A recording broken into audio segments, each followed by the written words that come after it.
Bienvenidos a nuestro programa. El martes 21 de mayo de 2019, en la FEMI de Madrid, tuvo lugar la charla de nuestra compañera Verónica Nejama. El tema era perspectiva femenina de la sociedad y las religiones. Les invitamos a escuchar la grabación.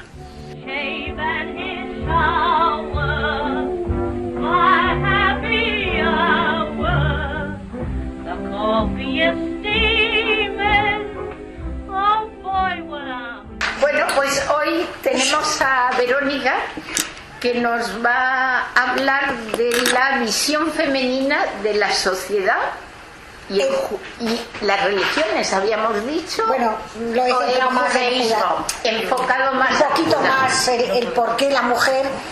Bueno, siento ser yo, porque no estaba previsto hoy y entonces lo he preparado un poquito más deprisa. Entonces lo he hecho más corto para vuestra felicidad y lo vamos a hacer un poquito más interactivo, ¿no?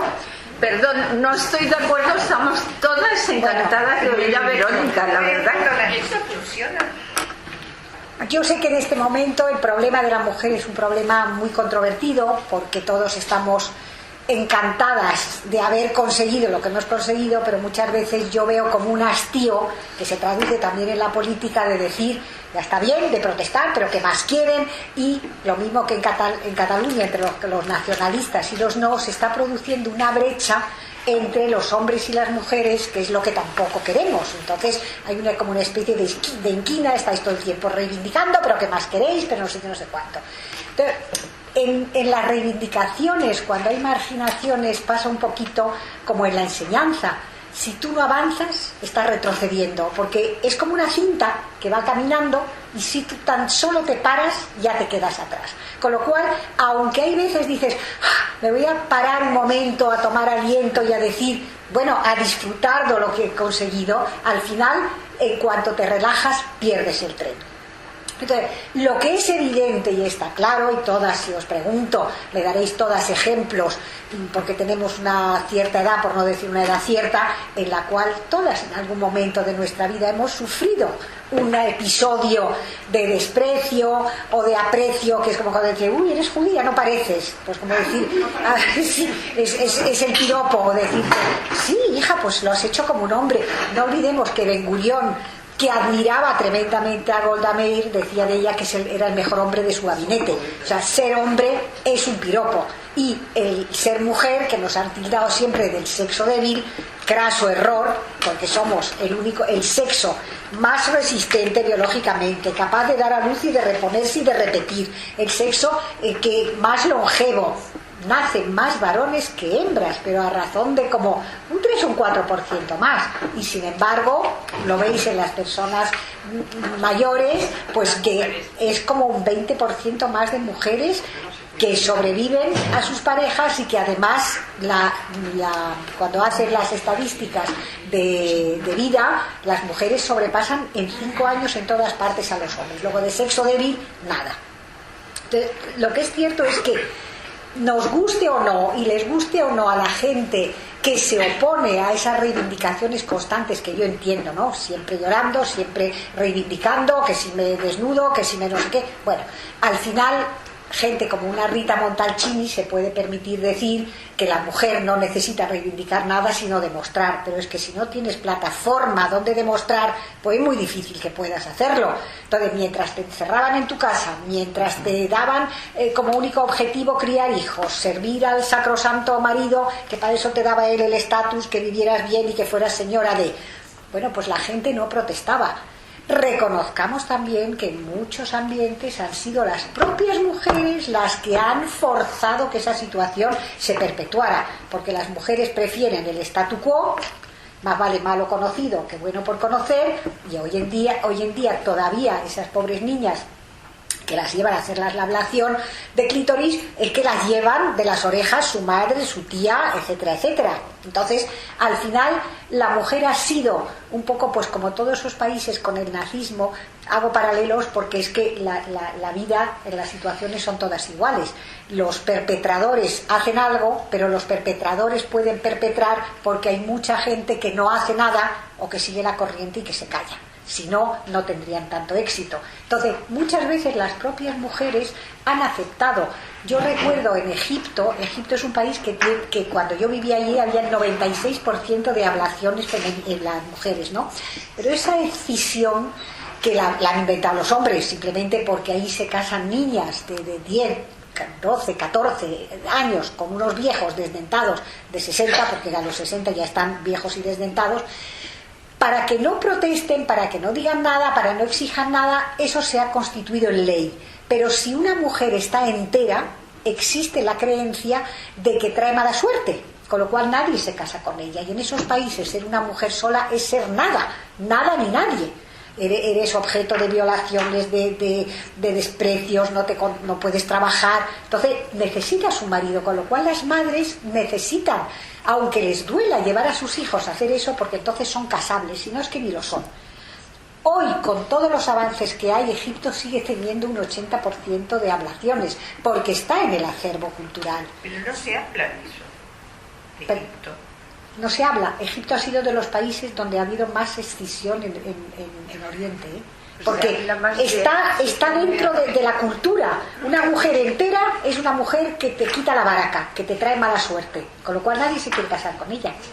Entonces es un poco, ¿os acordáis? Los abortos selectivos en China. No es porque les gustaran menos las niñas, es que cuando te hacen una política de eugenismo, pues es con todas unas connotaciones. Entonces, primero solo se puede tener un hijo, uno, con lo cual no voy a elegir el que me venga, porque cuando tengo una hija yo le tengo que dar una dote. Si soy pobre, pues no la voy a casar, o al final la voy a tener que regalar. Pero la mujer, cuando se va a casa del marido, se convierte en esclava de los suegros, con lo cual el que tiene un hijo tiene una esclavita que le va a cuidar en la vejez, porque ahí no hay ni seguridad social ni nada de eso. Entonces, si solo puedes tener un hijo, cualquiera de vosotras, ¿qué elegiría? Tener un varón, para el día de mañana tener a alguien que te cuide en tu vejez. Entonces, China desarrolla un sistema muy sofisticado de selección de abortos, o sea, te hacen muy rápidamente una ecografía, pero que tampoco les importa, porque en China la vida no comienza a la concepción, comienza al nacimiento, con lo cual no es ni pecado ni malo abortar o matar al que nace todavía antes de que respire. Eso es lo importante, porque la vida es donde tú la pongas. La vida, si comienza la concepción, que es, por ejemplo, mi parecer, porque una célula que se desarrolla sí o sí, pero en cambio para ellos no. Dentro de su religión, de sus creencias, de su código moral, la vida comienza en el nacimiento. Entonces, a partir de ese momento es lícito. Los morideros de niñas pues existían, y hoy en China hay 36 millones de déficit de mujeres. Cualquiera, nosotras vamos y se nos rifan. O sea, que bueno, para que lo sepáis, ¿no? Y para que no vayamos. No, te rifan, se casan contigo encantados, pero tullidas, mongol, de todo. Y están importando y pagando por mujeres de Myanmar, una república húngara, las cogen simplemente para, aunque no quieran quedarse siempre con ellos, para tener hijos, para poder tener el día de mañana descendencia. Les pagan, hacen un matrimonio de procreación por X años, 1 o 2 hijos, y si se quiere volver, pues se vuelve. Entonces, eso sí, dejando a los hijos. Con lo cual os digo que esa situación tan anómala de marginación, de impedimentos, al final tiene raíces. Y por hacer una ronda de preguntas, ¿qué raíces pensáis por la cual el único tipo de marginación que se da en la sociedad, la marginación es siempre con minorías? Porque las mujeres no lo somos mayoría, porque somos el 51% o el 53% de la humanidad, y además tenemos las mismas capacidades, el mismo aspecto, salvo una pequeña diferencia que decía Sacha Guitry, hurra por la pequeña diferencia. Entonces, más o menos, cada uno de vosotros que me diga qué es lo que piensa, qué ha originado desde el inicio de los tiempos esa especie de dicotomía, de ruptura, de desprecio, de sometimiento. ¿Por qué? A ver, ¿tú qué piensas? Vamos a hacer una rondita. Vale, ¿quién quiere contestar? ¿Quién piensa en algún parámetro que haya permitido establecer a lo largo de milenios y que encima lo hayamos aceptado? La famosa manzana de Eva. Vale, para ti es una razón más bien religiosa, perfecto. Las propias mujeres. Sí, pero La religión. ellas lo aceptan, pero ¿quién lo establece? Vale, Es que también. en el mundo árabe la mujer es un objeto, no es una persona. Yo creo que es una cuestión económica. Económica, yo creo que también. ¿Más razones? La educación. Educacional. Pero bueno, la educación deriva El de por qué servicio no te voy a para toda educar. la Sí. vida. El servicio Mejor gratis porque para la toda mujer vida. no tiene dónde ir o no tiene medios para... Claro, pero eso es porque no te los he dado. ¿Por qué desde el origen de los tiempos se establece Se depende. una cuestión de fuerza, que es lo primero que como te puedo dominar lo voy a cambiar, sí? Fijaros que nadie de vosotros me ha dicho una de las razones Porque principales. lo primero que se hizo fue el hombre, digo yo. Sí, yo creo que todas tenemos como muy metido que son cuestiones religiosas, por supuesto. Pero no olvidemos que la religión es posterior a la gente, a la humanidad. La religión viene hace 6.000 años, pero los hombres siempre hombres y mujeres han coexistido. Durante unos pequeños periodos había matriarcados, las mujeres tenían un rol, pero claro, la mujer parte de una situación de inferioridad entre comillas, ¿no? Una fortaleza física. Claro, primero, en una época donde lo que es importante es de te doy un garrotazo, te arrastro y te cazo, etcétera, y luego la mujer tiene biológicamente Eso es lo que iba a un decir. hándicap, claro. Biológicamente, Claro, unas reglas biológicamente tiene- tenemos la regla, el amamantar, el parir, el posparto, el cuidar de esa prole que es la más desvalida que hay. No hay ningún animal tan débil como el ser humano cuando nacen. Todos se ponen de pie, empiezan a mamar, se desplazan. Claro. Entonces, como he puesto aquí que es más propio del ser humano, bueno, PowerPoint lo he hecho a puñetazos y ayer por la noche, o sea que no está ni coordinado maravillosamente ni nada. Pero hay un filósofo que se llama Efraín Lessing, que escribe Nathan el Sabio, y dice una frase que me gusta mucho, dice, es más propio del ser humano buscar la verdad que poseerla. Lo que está claro, en silencio se puede hacer. sí, que nosotros somos el producto de unos genes que no hemos elegido y somos el producto de una cultura que tampoco elegimos. Y yo no quiero por eso ni que me elogien ni que me machaquen. Es lo que hay. Y entonces vamos a poner sobre la mesa lo que hay para ver cómo lo manejamos, ¿no? Entonces, desde siempre, antes que la religión, que por supuesto la religión viene a remacharlo, está el sexo, perdón, hoy se llama género, que es el primer parámetro de marginación. Cuando se empieza, ¿por qué la religión es importante y marca ese hito? Porque son las primeras crónicas escritas. Las tablas de la ley ya van escritas, hay un discurso de Dios a los hombres. O sea, ya no es, si alguno de vosotros tiene curiosidad, hay una saga de libros muy buena que se llama El clan del oso cavernario, de Jean M. Auel, que bueno, los 4 primeros estaban muy bien, porque te describe seres humanos que no tienen ni religión, ni Dios, ni nada, cómo van relacionándose, cómo va surgiendo otra raza de humanoides. No sé si lo habéis leído. El primero se llama El clan del oso cavernario, El valle de los caballos, y el 7º era un rollazo porque ya volvía con todo. Pero es muy interesante porque ella retrasa esa evolución de la humanidad. Claro, cuando surge la religión, lo primero que te dice es: Dios crea el hombre a su imagen y semejanza. El hombre, imagen y semejanza. Bueno, pues ya hay un sesgo filosófico, moral, intelectual, religioso, emocional, en que ya te pone de un lado de los dos sexos quién es el prototipo, quién es el semejante a Dios. Es cierto, y yo sé que mucha gente, el otro día lo hablábamos con Irit, hay 2 versiones de Bereshit, en la cual en una Dios los creó ellos, hombre y mujer, luego los separa para que se vean, etcétera. Y en el otro, en el segundo Bereshit, lo saca del costado.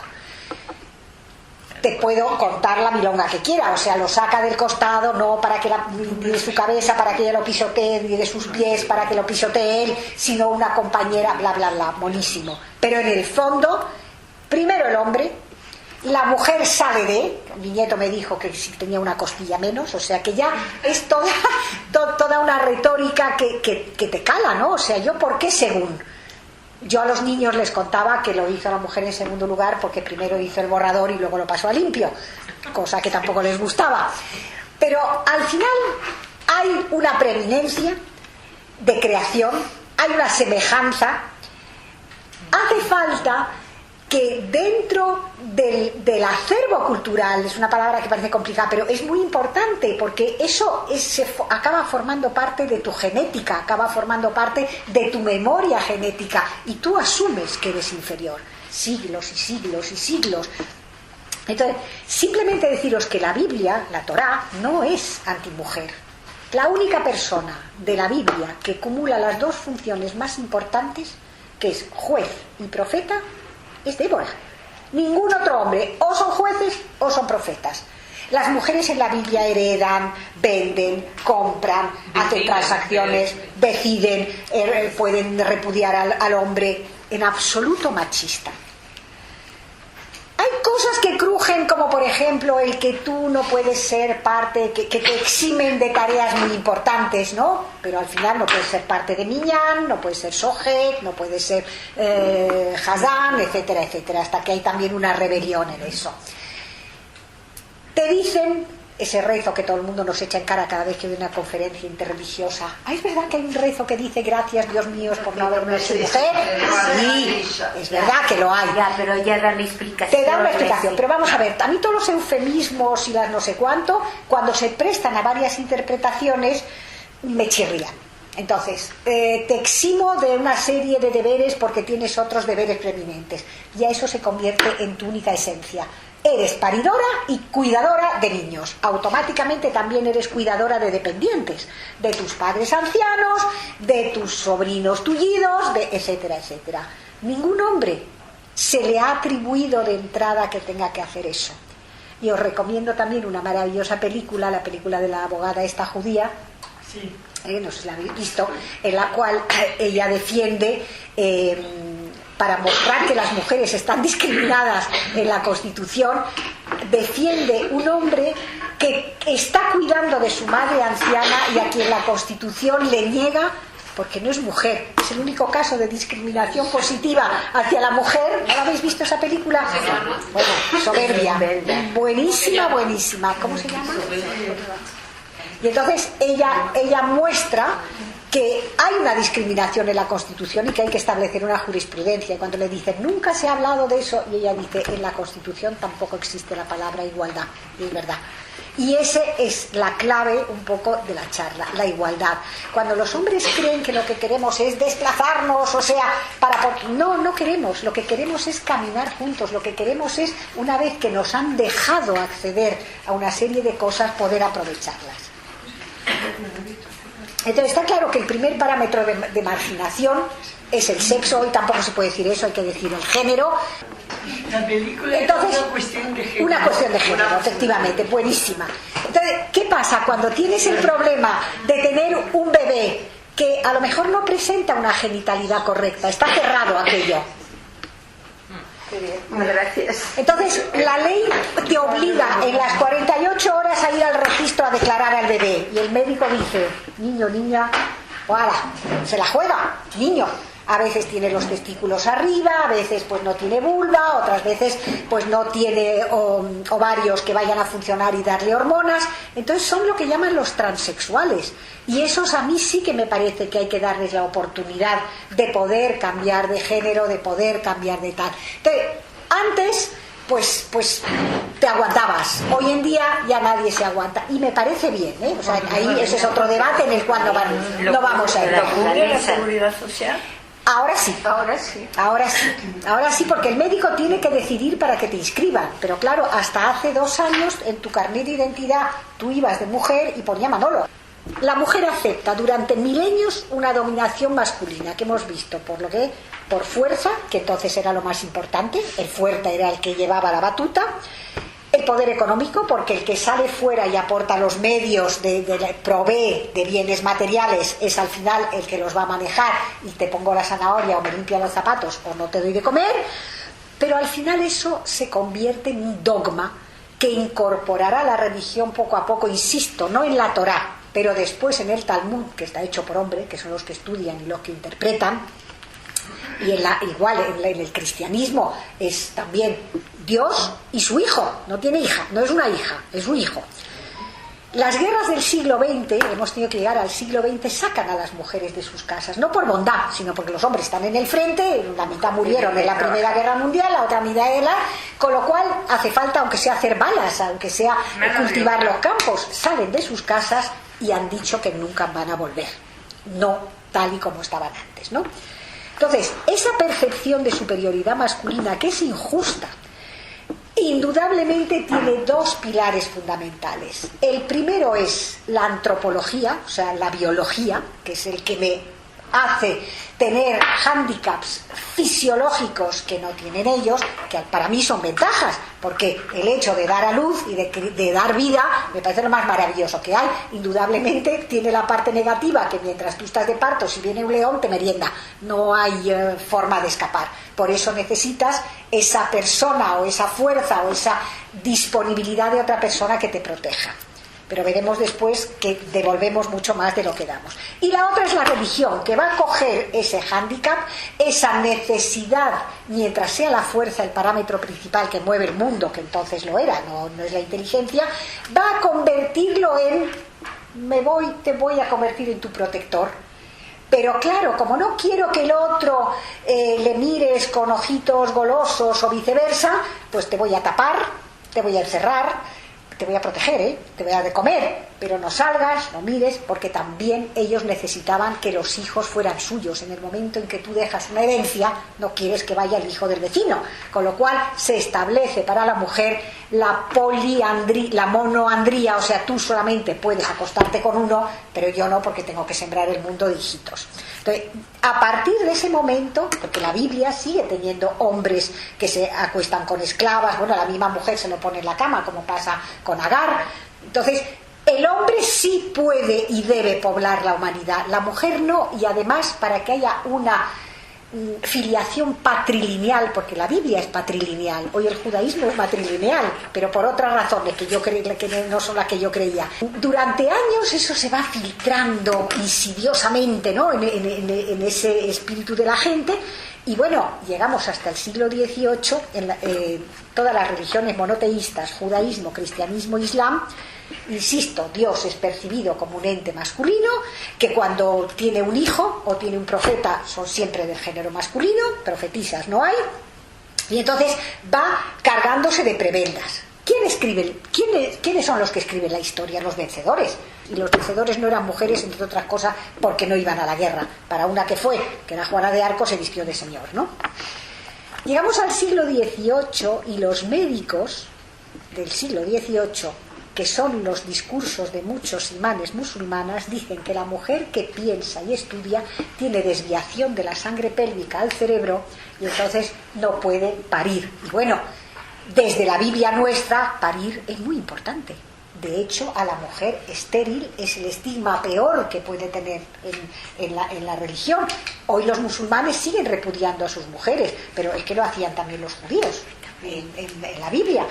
Y los cristianos, o sea, la mujer estéril, bíblicamente es una tara. O sea, lo que tú has nacido para hacer y ser es parir hijos para poblar el mundo.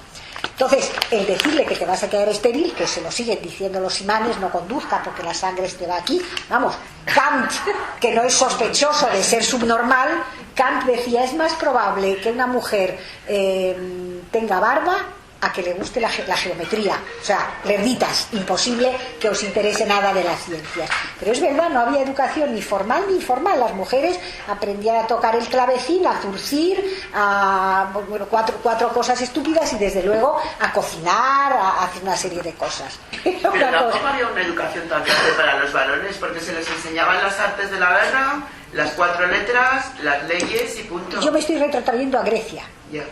Grecia, Yeah. hay que ver. Para una que hubo, la Hipatia de Alejandría, la que acabó apedreada y lapidada, en la lapidación solo era para las mujeres, que fueran adúlteras, para los hombres no. O sea que a lo largo de la historia vamos a reconocer que no nos han beneficiado ni nos han ayudado a llegar donde estamos, siendo el mismo número y la misma raza, vamos, las mismas características de seres humanos, ¿no? Porque el otro, el que es negro, lo margino porque lo veo, el que es judío porque no tiene mi religión, pero el otro simplemente por tener unos gramos de cerebro más y un apéndice entre las piernas, que ya hemos sido el sexo número 2 de toda la vida, nuestros propios congéneres. Pero es que lo hemos aceptado, y además nuestras propias familiares mujeres, hay mucha más inquina entre las mujeres, incluso en las empresas. Entonces, las pocas mujeres que participan de la vida cultural y social lo hacen o al amparo de sus parejas o porque tienen un padre que las admira mucho. Nosotros tuvimos en SEMI un congreso con Gracia Méndez, ¿os acordáis?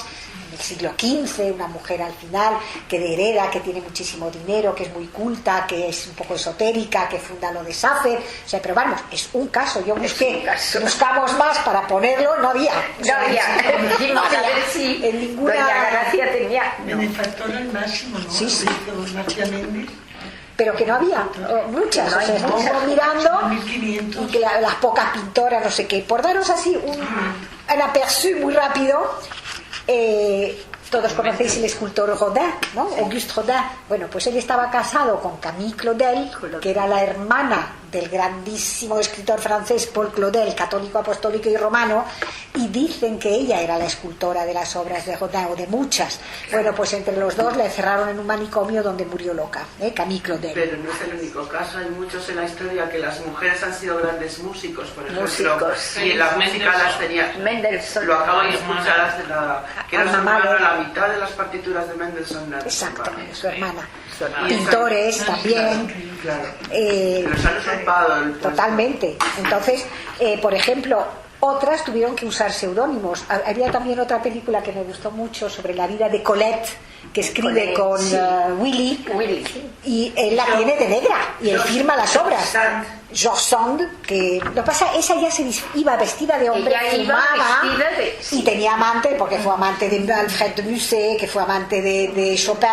Vamos, esta se vivió en Mallorca, pero se llamaba George Sand para poder publicar. Exacto. Exacto. George Sand, ella se llamaba Aurore Dupin. George Eliot, que era Mary Evans. Fernán Caballero, muy conocido en España, que era Cecilia Boel. Y la filósofa y escritora judía Ayn Rand.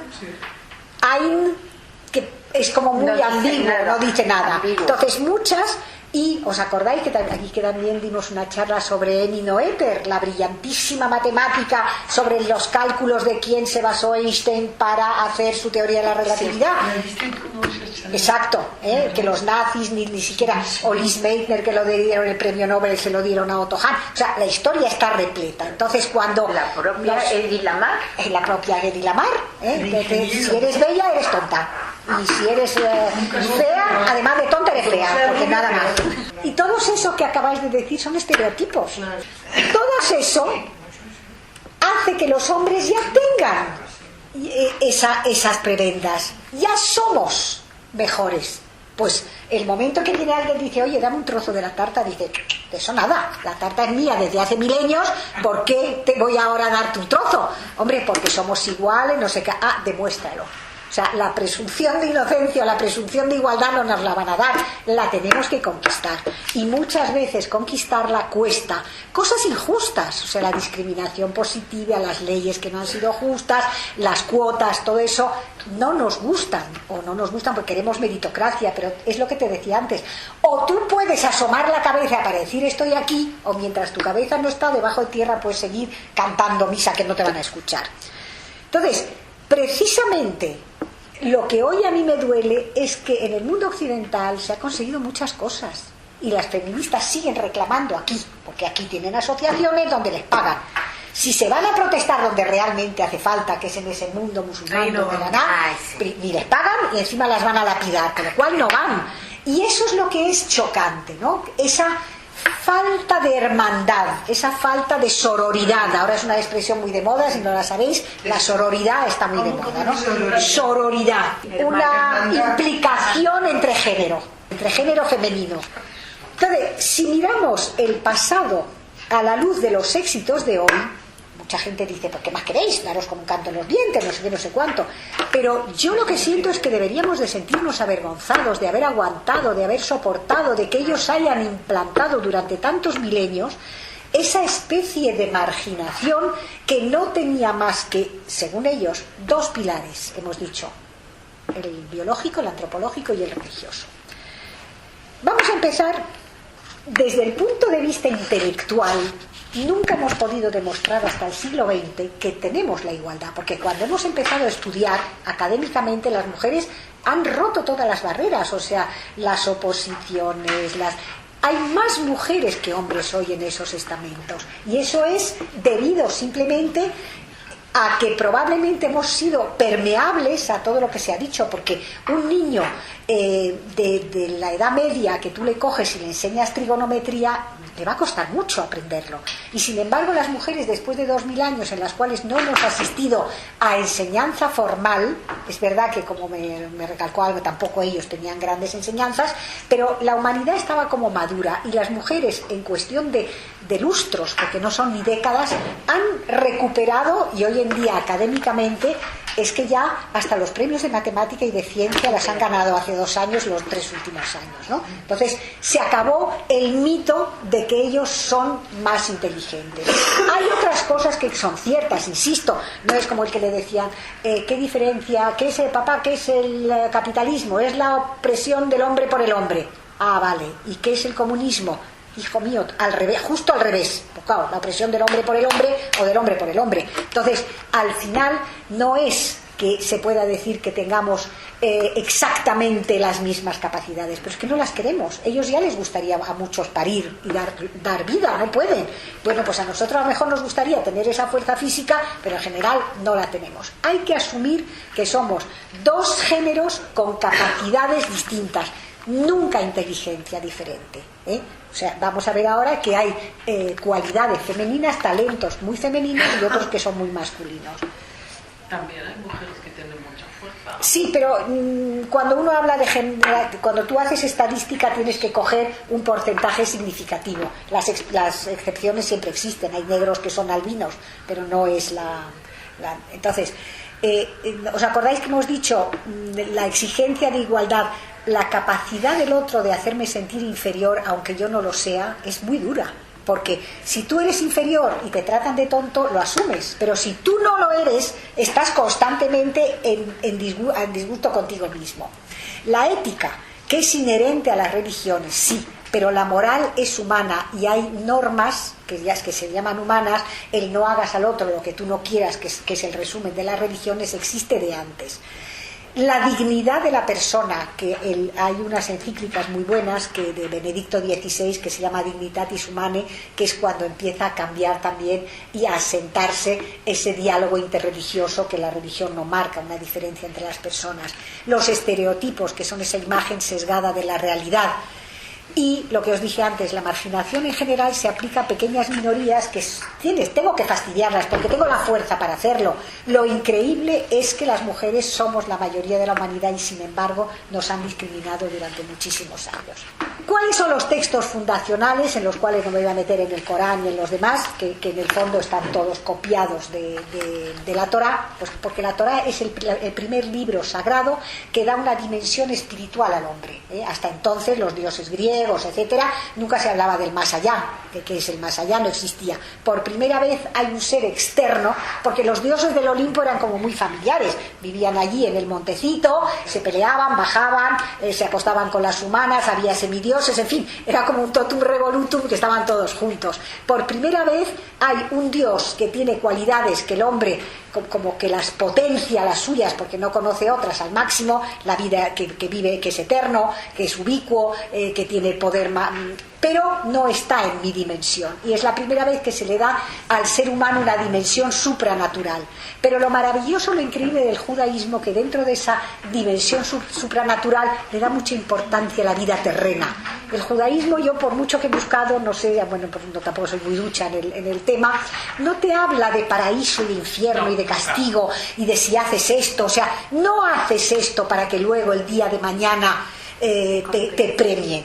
Cosa que está muy presente en el cristianismo. En la Torá también. Sí, pero es para esta vida, como para tener paz. Cosas, si no si obedeces y sigues la ley, pues tendrás buena vida. Eso es Pero buena vida aquí, ¿verdad? Buena vida la aquí. lluvia y trigo y todo lo Exacto. Exacto. Haz caso a tu Dios, porque si no cortaré la lluvia y no tendrás. Pero no me dice porque irás al infierno. No, Cosa que las dos religiones que vienen después, tanto la cristiana como la islámica, hace de la vida un valle de lágrimas, un paréntesis en el cual tienes que currártelo mucho para poder acceder a la siguiente. Entonces le quita como mucho valor a la vida terrena. Por eso entendemos que para los musulmanes, cuanto antes llegue al paraíso con las 72 vírgenes, es cuanto antes llegue mejor.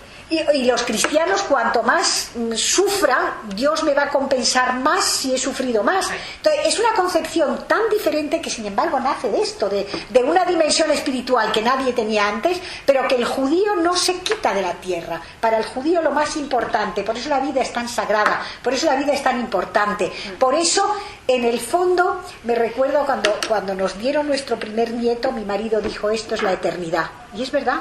La eternidad no es lo que te vayan a hacer a ti después, sino ese cordón, esa continuidad que tú has dejado en la tierra, ¿no? Entonces, eso es muy característico del judaísmo, y yo que lo he mirado en muchas otras religiones no lo encontré en ninguna. Bueno, el budismo, pero el budismo tampoco habla de un ser superior, ¿no? De hecho, Buda dice, no creas en mí, cree en lo que yo te digo, lo que tienes que hacer.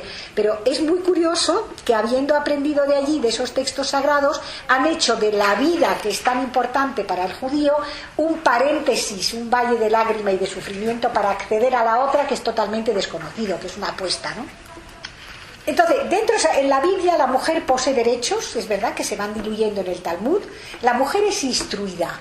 ¿Por qué pensáis, igual otra ronda de preguntas, que el pueblo judío ha pervivido a pesar de ser súper perseguido, vapuleado, odiado, no sé qué, no sé cuánto?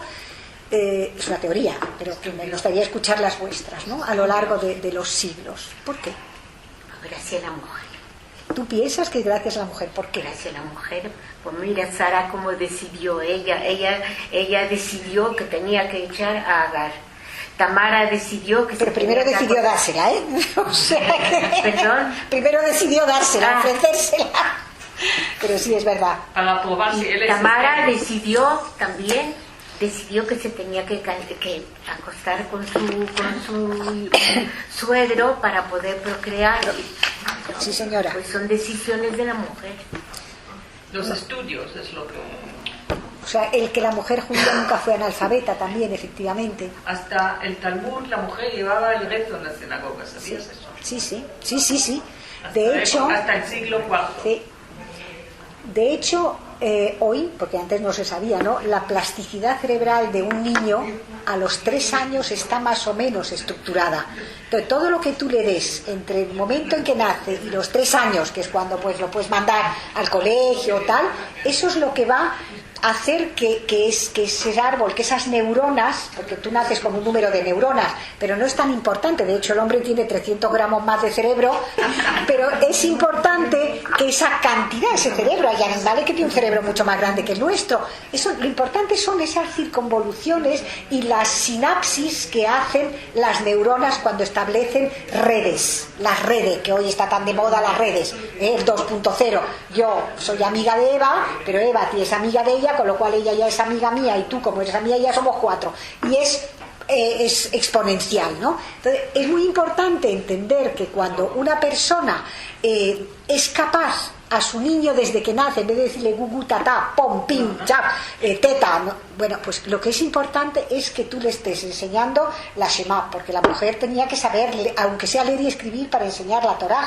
Nunca os olvidéis que cuando Dios viene con la Torá, es lo que se dice, le dice a Moisés, ofrécesela a las mujeres, porque con su biná, su intuición y su gesed, su misericordia, gesed significa entrañas, ¿no?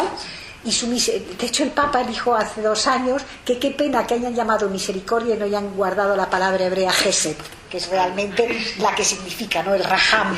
Entonces, es cuando una mujer desde pequeñito le enseña a leer, a escribir, a rezar, a tener modales, a tener valores, todo eso va formando en el niño una serie de redes neuronales que el día de mañana le van a permitir, como son bolsas que va haciendo como para poder tener cultura y sapiencia y tal. Para mí, es una de las cosas más importantes que una mujer tenga que tener, sapiencia, cultura y tal, porque es lo primero que va a mamar su hijo con la leche materna. Y eso es súper importante. Que luego además hoy la Biblia el judaísmo sea matrilineal, porque tú le transmites el alma judía con los que me parece muy bien. Pero la pervivencia de un pueblo que se hace a base de niños pequeños, que esa es su eternidad, esa es su supervivencia, es que una madre sepa dar a sus hijos contenidos, valores, estructuras mentales con esa emocionalidad. Entonces cuando Dios le dice a Moisés, ofrécesela a las mujeres, porque ellas tienen biná y gesed, intuición, y la van a aceptar, y además ve que ellas no participan en la herejía del becerro de oro, es por lo menos lo que dicen.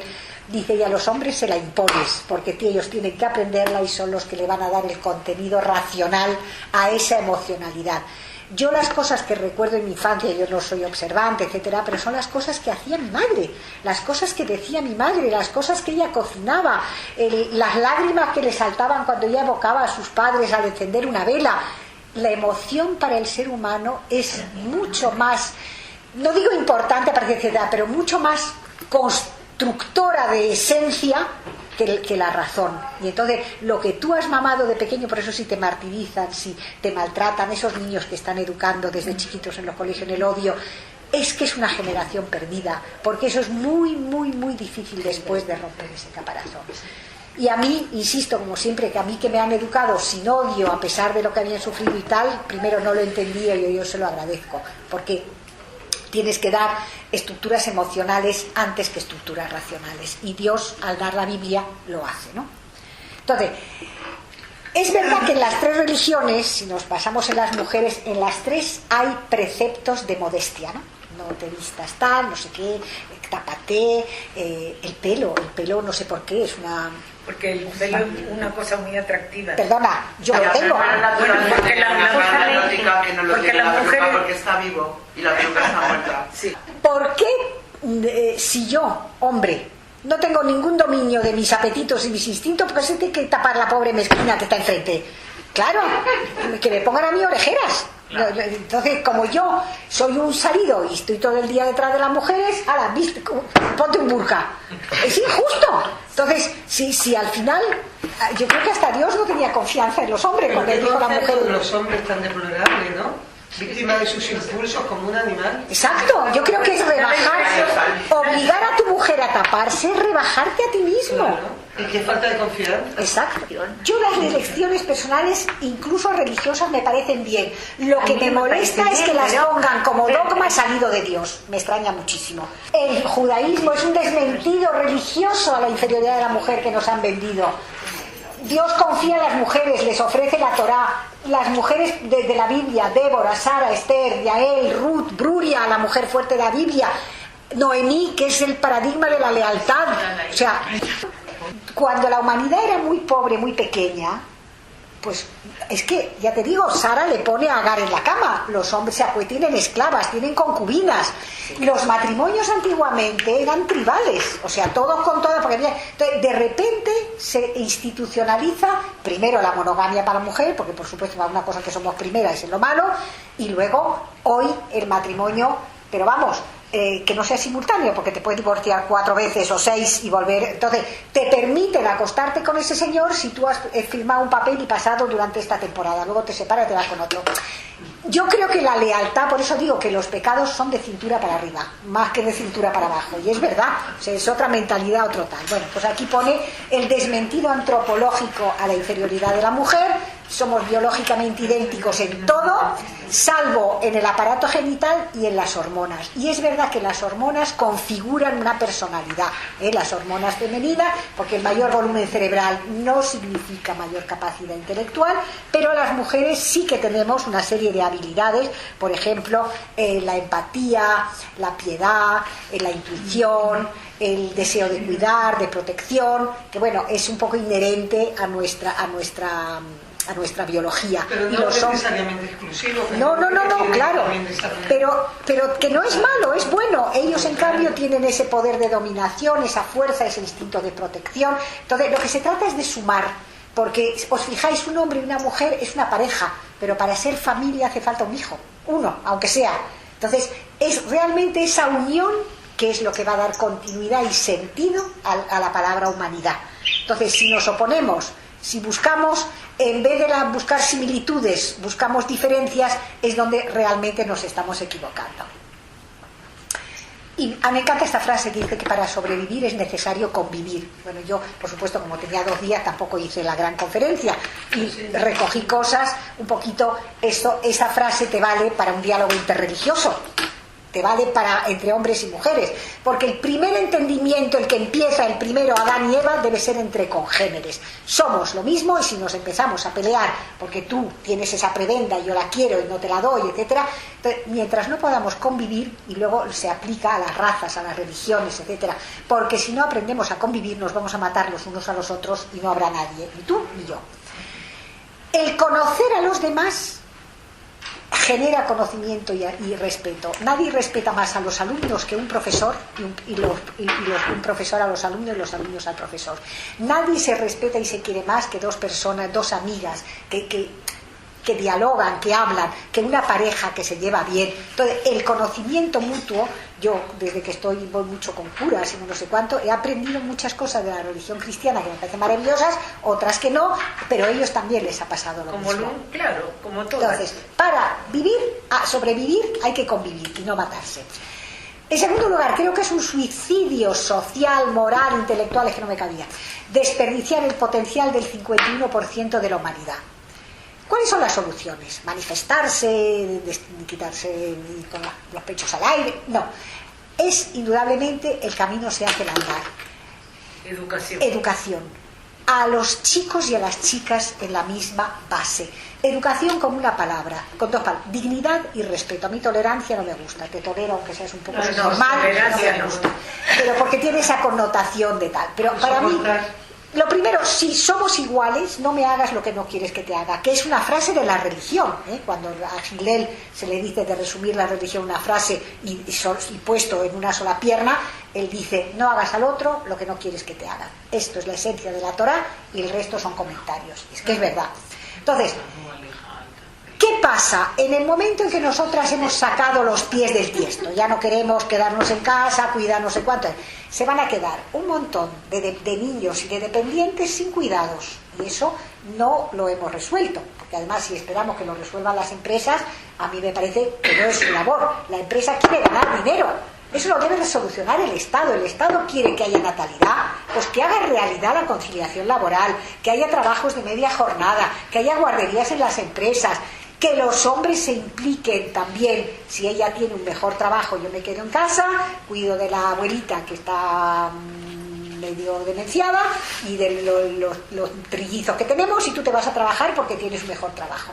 Esa mentalidad todavía no la tenemos, ¿eh? Todavía todo está por hacer. Y la educación de los hijos era muy distinta a la que hay hoy en día. ¿Por qué? Porque la mujer estaba en casa, la mujer era la que educaba, y transmitía al niño todo lo bueno que tenía en su alma. Y hoy en día la mujer, muy moderna, todo lo que tú quieras, muy trabajadora, todo lo que sea, pero la educación de los niños ha cambiado muchísimo, muchísimo. ¿Por qué? Porque la madre no está en casa. No es que eso sea todo, pero es bastante. Hombre, ella está diciendo algo muy cierto. Toda moneda tiene un lado revés. Pero también yo te voy a decir una cosa. Cuando tú le das la vuelta a la tortilla, en el momento brusco en que la tortilla está así, porque le estás dando la vuelta, no tienes equilibrio, no tienes nada resuelto. Vamos a esperar que se asiente. Es el ejemplo de la física. Tú un resorte lo comprimes durante horas y horas y horas. Cuando tú lo sueltas, tiene su máxima elongación y luego vuelve a su ser. Entonces, estamos en una etapa en que la mujer se ha liberado, ha salido, tiene también amantes, lo mismo, etcétera, etcétera, lo que tú quieras, y no cuida ni da educación a sus hijos. Pero termino. Entonces, lo que es verdad es que vamos a dar tiempo a que esto se asiente, porque yo creo que vamos por el buen camino. Falta mucho, falta mucho. Pues si hemos tardado 2000 años en liberar esto, vamos a dar nosotros 50, 100 para empezar.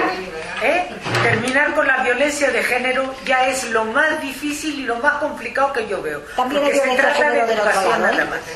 Bueno, Eso es la rabina, preservando el legado de nuestros hijos. Educar en valores, que lo puedes hacer, no necesitas todo el día para hacerlo, y mientras estás en el colegio tú puedes trabajar. Hay que organizarse. El volvernos gigantes tecnológicos con almas liliputienses es el decir no se puede hacer nada, pero no es lo que vamos a hacer. No, lo que tenemos que hacer es pensar que tenemos dos piernas, que necesitamos desarrollar las dos con la misma intensidad, fuerza y calidad para educar a nuestros hijos.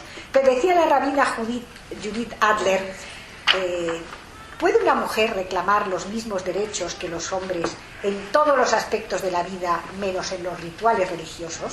Entonces, ella es una luchadora por lo del Get y por lo de la Sagunot y todo eso, ¿no? Y vamos a decir las cosas que quedan por hacer, porque parece que hemos hecho todo. Todavía hay brecha salarial, mismo trabajo, no hay mismo salario. Cuidar los dependientes, es que choca tanto que sea él que se ocupa de su madre anciana o que se quede en casa cuidando a los niños. La ablación de las niñas, que todavía en el mundo 70 y tantos %, y que hoy se mira muy mal a una madurita con un lindo toy boy, mientras se considera muy macho al viejo verde con una jovencita. Eso es muy injusto, ¿eh?